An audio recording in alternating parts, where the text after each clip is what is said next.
नमस्कार। एक बार फिर से स्वागत है आपका हमारे इस YouTube channel Vijayalakshmi basic teacher में। हम अनुवाद करना सीख रहे थे, मतलब ट्रांसलेशन करना सीख रहे थे। प्रेजेंट कॉन्टिन्यूअस टेंस में अभी तक हमने अफर्मेटिव निगेटिव सेंटेंसेस को हिंदी से अंग्रेजी में अनुवाद करना सीखा। आज हम सीखेंगे इंटेरोगेटिव सेंटेंसेस यानी प्रश्नवाचक वाक्यों को हिंदी से अंग्रेजी में अनुवाद करना प्रेजेंट कॉन्टिन्यूअस टेंस के अंतर्गत। तो प्रेजेंट कॉन्टिन्यूअस टेंस की पहचान अभी तक आप सीख रहे हैं। वाक्यों के अंत में रहा है, रही है, रहे हैं, रहे हो आदि शब्द आते हैं इंटेरोगेटिव यानी प्रश्नवाचक वाक्यों में। तो प्रश्नवाचक वाक्य जिनमें प्रश्न पूछा जा रहा हो। प्रश्न दो तरह के होते हैं। पहला तो वो जिसका आंसर यस या नो में दिया जाए, अर्थात किसी भी वाक्य के आगे क्या शब्द लगा दिया जाए, जैसे क्या आप भूखे हो, क्या आप तैयार हो, क्या आप खाना खा रहे हो, क्या आप स्कूल जा रहे हो। तो एक प्रकार के तो वाक्य ये हो गए। दूसरे होते हैं कि आप क्या खा रहे हो, आप क्यों जा रहे हो, आप कहां जा रहे हो, या वह कहां जा रहा है, यानी जिन वाक्यों के बीच में प्रश्नवाचक शब्द हों। फॉर एग्जाम्पल, जैसे क्या तुम खाना खा रहे हो, तो इस वाक्य में क्या शब्द कहां पर है?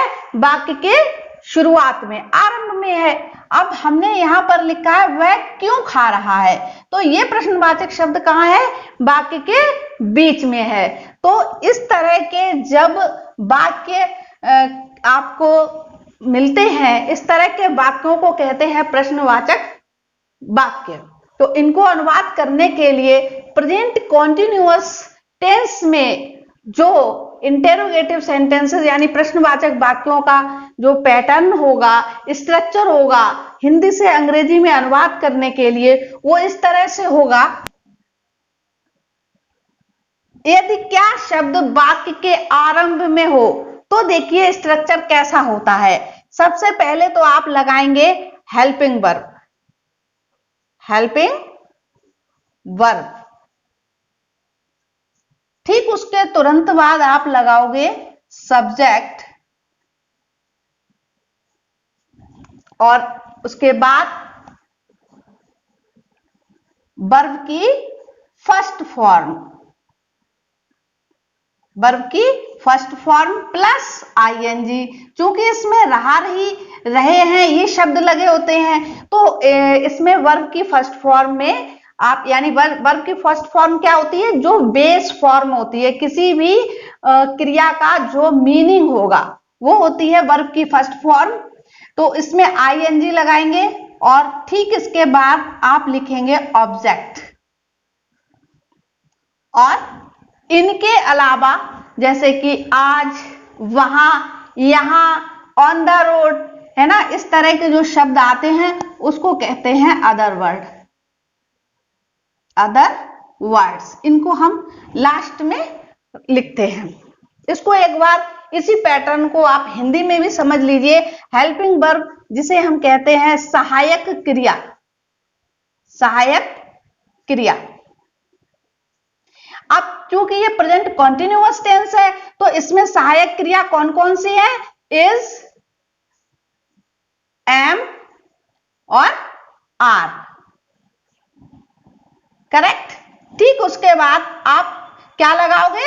सब्जेक्ट मीन्स कर्ता। अब कर्ता, चूंकि वाक्य तो आपके सामने ही होगा ना, तो कर्ता को देखते हुए, इसको समझते हुए आप जो भी हेल्पिंग वर्ब होगी उसको आप पहले रखोगे, और इसके बाद आप लगाएंगे मुख्य क्रिया। मुख्य क्रिया की फर्स्ट फॉर्म में, मुख्य क्रिया की जो फर्स्ट फॉर्म होगी, बेस फॉर्म होगी, उसमें आप क्या लगाओगे? आईएनजी। और ठीक उसके बाद ऑब्जेक्ट। ऑब्जेक्ट क्या होता है? कर्म। कर्म क्या होता है? जिसका क्रिया से संबंध होता है, मुख्य क्रिया से सीधा संबंध हो उसको कर्म कहते हैं। अदर वर्ड्स में इसको कहेंगे हिंदी में अन्य शब्द। तो ये आपका हुआ यदि क्या शब्द आरंभ में हो। अब एक चीज और समझ लिए, हालांकि मैंने अफर्मेटिव, निगेटिव सभी सेंटेंसेस में आपको बताया है कि इज किसके साथ लगेगा, एम किसके साथ लगेगा और आर किसके साथ लगेगा। फिर एक बार रिवीजन कर लीजिए। ही, शी, इट तथा एक वचन। एक वचन मीन्स सिंगुलर कर्ता के साथ। सिंगुलर कर्ता के साथ क्या लगाओगे आप? इज लगाओगे। सिंगुलर कर्ता के साथ आप लगाओगे इज। और आई के साथ लगाएंगे आप एम। और इसके अलावा you, we, they, you, we, they तथा प्लूरल सब्जेक्ट ये अगर आते हैं, यानी प्लूरल का मतलब क्या हो गया? बहुवचन। ये आते हैं तो इनके साथ आप क्या लगाओगे? आर लगाएंगे। आर सहायक क्रिया लगाई जाएगी। तो इस तरह से तो ये सहायक क्रियाओं का प्रयोग होगा। अब हम देखते हैं क्या शब्द से आरंभ होने वाले वाक्यों को अंग्रेजी में अनुवाद कैसे करेंगे। क्या मोहन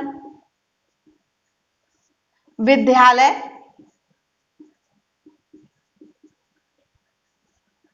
जा रहा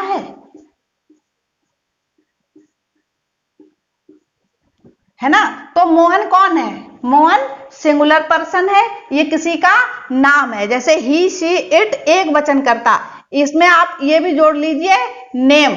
अगर किसी का नेम होता है, चाहे वो नेम किसी व्यक्ति का हो, चाहे किसी वस्तु का हो, किसी स्थान का हो, उसके लिए भी आप क्या लगाओगे? हेल्पिंग वर्ब इज लगाएंगे, है ना? अब मोहन चूंकि नाम है तो फर्स्ट लेटर कैपिटल में ही लिखा जाएगा। उसके बाद देखिए आप, आपका हेल्पिंग वर्ब हो गया ना इज, और ठीक इसके बाद आपने क्या लगाया? सब्जेक्ट यानी कर्ता को। अभी तक इतना तो पता ही हो गया होगा कि वाक्य में कर्ता किसे कहते हैं। यानी प्रश्न करो कौन विद्यालय जा रहा है, तो नाम निकल के आ रहा है मोहन, तो यही है आपका सब्जेक्ट। और इसके ठीक तुरंत बाद क्या है? वर्ब की फर्स्ट फॉर्म। वर्ब की फर्स्ट फॉर्म गो है और इसमें आपको आईएनजी लगाना है रहा रही के लिए। और गो वर्ब के बाद टू प्रीपोजिशन लगाते हैं। विद्यालय के लिए आप क्या लगाओगे? स्कूल। क्योंकि वाक्य प्रश्नवाचक है तो इंटेरोगेशन मार्क यानी मार्क ऑफ इंटेरोगेशन इस तरह से लगाया जाएगा। क्या वे मैच खेल रहे हैं?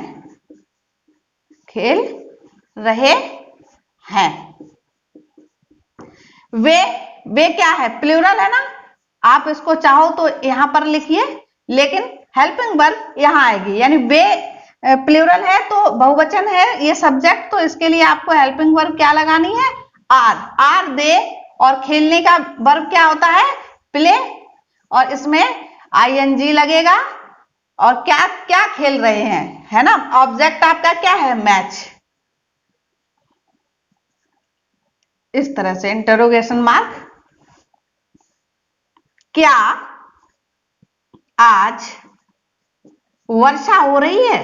तो वर्षा वाले वाक्यों में जो वर्षा हो रही है ये तो वर्ब हो गया, अब सब्जेक्ट नहीं है, तो इसमें आप जो सब्जेक्ट है वो आप लगाएंगे इट। और इट के साथ जो हेल्पिंग वर्ब आएगी वो क्या होगी? इज। Is it. अब वर्षा का मीनिंग क्या है? रेनिंग, है ना? अब ये तो सेंटेंस आपका हो गया इतना। अब बचा क्या इसमें? आज। तो ऑब्जेक्ट तो इसमें है नहीं ना, डायरेक्ट वर्ब है ना? तो इज इट रेनिंग टुडे, इस तरह से। क्या मैं सो रहा हूं? मैं के लिए क्या आएगा? सब्जेक्ट आई, और आई के साथ आपको हेल्पिंग वर्ब यानी सहायक क्रिया क्या लगानी है? एम। एम आई स्लीपिंग। अब हम देखते हैं, ये तो थे ऐसे वाक्य जिनके स्टार्टिंग में, आरंभ में क्या शब्द आता है। अब हम देखते हैं कि वाक्यों के बीच में प्रश्नवाचक शब्द जब आता है तो हमारा पैटर्न क्या होता है, इसका स्ट्रक्चर क्या होता है, कैसे करते हैं। यदि प्रश्नवाचक शब्द वाक्य के बीच में हो तो देखिए स्ट्रक्चर क्या होगा आपका। सबसे पहले आप इंटेरोगेटिव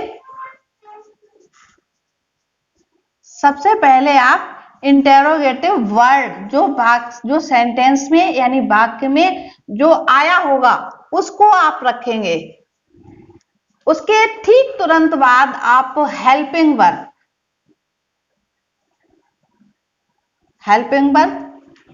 और उसके बाद आप रखेंगे सब्जेक्ट और ठीक उसके बाद वर्ब की फर्स्ट फॉर्म प्लस आईएनजी और ठीक उसके बाद ऑब्जेक्ट और उसके बाद अदर वर्ड्स। ये आपका स्ट्रक्चर है। इंटेरोगेटिव सेंटेंसेस में यदि प्रश्नवाचक शब्द वाक्य के बीच में आए, इसको आप हिंदी में भी समझ सकते हो। इंटेरोगेटिव वर्ड का मतलब है प्रश्नवाचक शब्द। प्रश्नवाचक शब्द की अंग्रेजी बनाकर आप सबसे आगे रखेंगे। उसके बाद सब्जेक्ट वाक्य में पहचानते हुए आप हेल्पिंग वर्ब अभी आपको बताया था इज, एम, आर, इनमें से कोई एक लगाएंगे कर्ता के अनुसार जो वाक्य में कर्ता होगा और उसके बाद मुख्य क्रिया। आप जितना ट्रांसलेशन करोगे ये स्ट्रक्चर आपको रट जाएंगे और तभी आप सेंटेंसेस को हिंदी से अंग्रेजी में बेटर तरीके से बनाना सीख पाएंगे। मुख्य क्रिया में आपको क्या लगाना है? आईएनजी। कर्म को कहते हैं हिंदी में, ऑब्जेक्ट को हिंदी में कहते हैं कर्म। और इसके बाद अदर वर्ड जिसको बोलते हैं हिंदी में अन्य शब्द। ये रहा स्ट्रक्चर। अब देखते हैं कुछ उदाहरण देखते हैं। मां क्या कर रही हैं? मां क्या कर रही हैं, ये है। और देखिए शब्द क्या ही है, परंतु ये है कहां पर? वाक्य के बीच में है। बस स्ट्रक्चर इतने से ही बदल गया।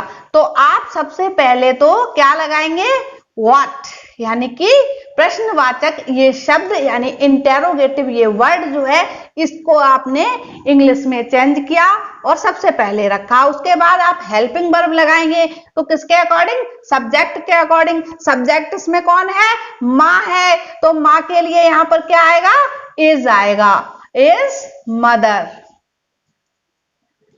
उसके बाद क्या है? वर्ब की फर्स्ट फॉर्म। तो करने के लिए वर्ब की फर्स्ट फॉर्म क्या होती है? डू होती है। और चूंकि ये प्रेजेंट कॉन्टिन्यूअस है तो आईएनजी तो लगेगा। हो गया सेंटेंस। मां क्या कर रही है? तो what is mother doing? Correct. Next देखिए, पिताजी कब दिल्ली जा रहे हैं? पिताजी कब दिल्ली जा रहे हैं? कब, कब का इंग्लिश क्या होता है? कब का व्हेन, यानी इंटेरोगेटिव वर्ड आ गया ना पहले। सबसे पहले आप जो इसमें प्रश्नवाचक शब्द हो उसको अंडरलाइन करिए अगर वाक्य के बीच में है तो, और उसकी अंग्रेजी बनाइए। और फिर उसके बाद में कौन है? पिताजी हैं। तो पिताजी के लिए हेल्पिंग वर्ब इज आएगी और यहां पर फादर ये सब्जेक्ट। और जाने का मीनिंग क्या होता है? गो, आईएनजी, टू कहां? दिल्ली, यानी डलही, है ना। किसी भी शहर का नाम हो तो फर्स्ट लेटर कैसा बनता है? कैपिटल बनता है। देखिए, बे तुम पर क्यों हंस, वे तुम पर क्यों हंस रहे हैं? वे तुम पर क्यों हंस रहे हैं? तो क्यों की इंग्लिश क्या होती है? वाई। अब सब्जेक्ट क्या है इसमें? वे कि तुम? वे तुम पर क्यों हंस रहे हैं? प्रश्न कीजिए कौन तुम पर क्यों हंस रहा है? तो आंसर क्या निकल के आ रहा, वे। इस तरह से सब्जेक्ट आपका क्या हुआ, वे, और वे की इंग्लिश क्या है, दे। दे के लिए हेल्पिंग वर्ब आपको क्या लगानी है, आर। तो वाई आर दे, और हंसने का मीनिंग क्या होता है, लाफ, LAUGH, और इसमें ING लगाना होगा। क्यों, क्योंकि ये प्रेजेंट कॉन्टिन्यूअस टेंस है। तो वाई आर दे लाफिंग। अब तुम पर के लिए यहां पर सबसे पहले आप प्रीपोजिशन लगाओगे एट, यू, और इंटेरोगेटिव मार्क। नेक्स्ट देखिए, मुझे कौन बुला रहा है, बुला रहा है। तो कौन के लिए प्रश्नवाचक, सॉरी, कौन के लिए अंग्रेजी क्या आएगी, हु। कौन का मीनिंग क्या है इंग्लिश में, हु इज कॉलिंग मी। अब आप कहोगे कि इंटेरोगेटिव वर्ड लगा दिया, आप कहोगे कि इंटेरोगेटिव वर्ड लगा दिया, फिर हेल्पिंग वर्ब लगा दी, अब इसमें सब्जेक्ट कहाँ है। तो देखिए, हम प्रेजेंट कॉन्टिन्यूअस सीख रहे हैं, प्रेजेंट इंडेफिनिट भी सीख चुके हैं।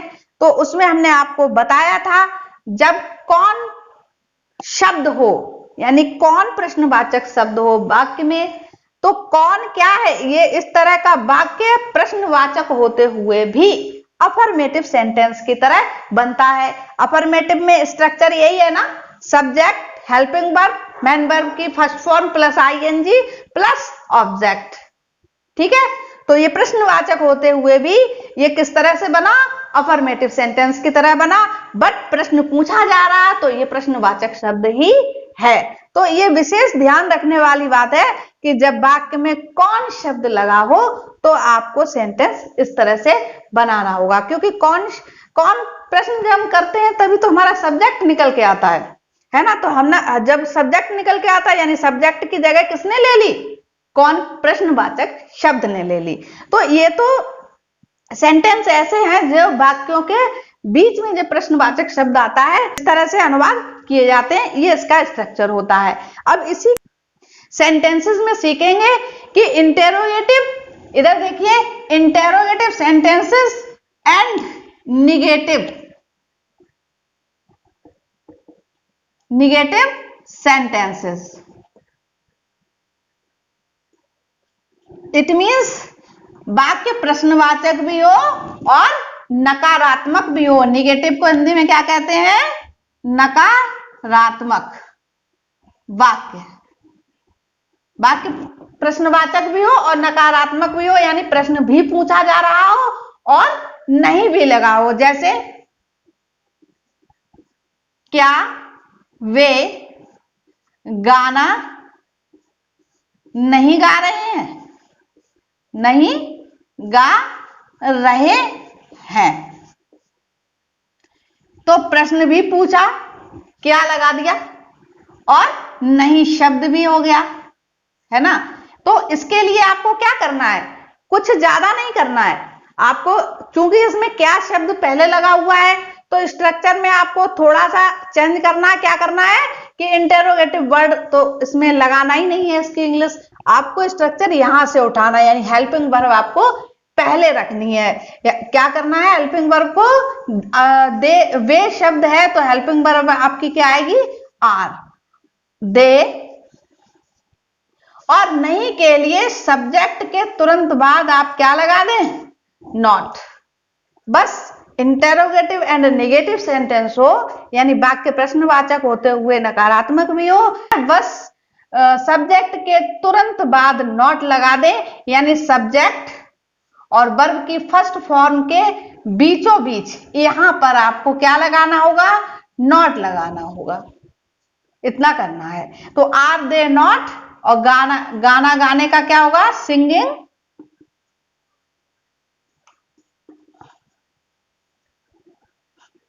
A song.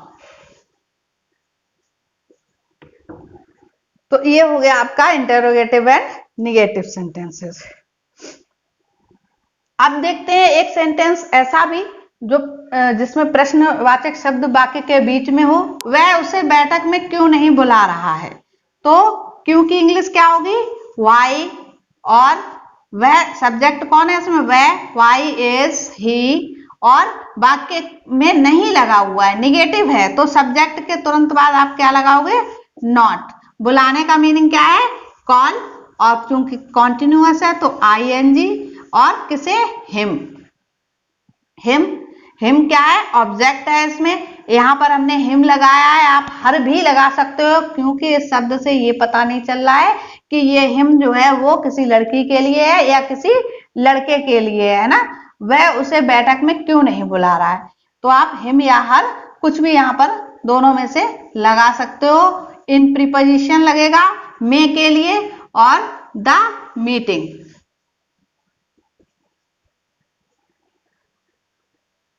मीटिंग, और ये रहा इंटरोगेशन मार्क।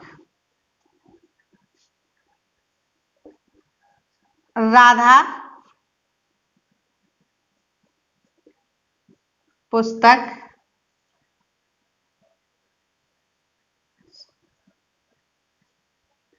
क्यों नहीं खरीद रही है? खरीद रही है, तो क्यों की इंग्लिश पहले आएगी। वाई इज राधा, है ना। राधा में आर कैपिटल लेटर में बनेगा क्योंकि ये नाम है, और नाम चाहे वो स्टार्टिंग में हो या बीच में हो, उसके लिए फर्स्ट लेटर कैपिटल होता है। वाई इज राधा, और राधा सब्जेक्ट है, निगेटिव नहीं लगा हुआ है शब्द वाक्य में, तो सब्जेक्ट के तुरंत बाद क्या आएगा? नॉट आएगा। और खरीदने का मीनिंग क्या होता है? बी यू बाई, बाई, और इसमें आईएनजी लगेगा, वाइन, और क्या? The book. तो ये थे आपके interrogative sentences, interrogative and negative sentences. Thanks for watching this video.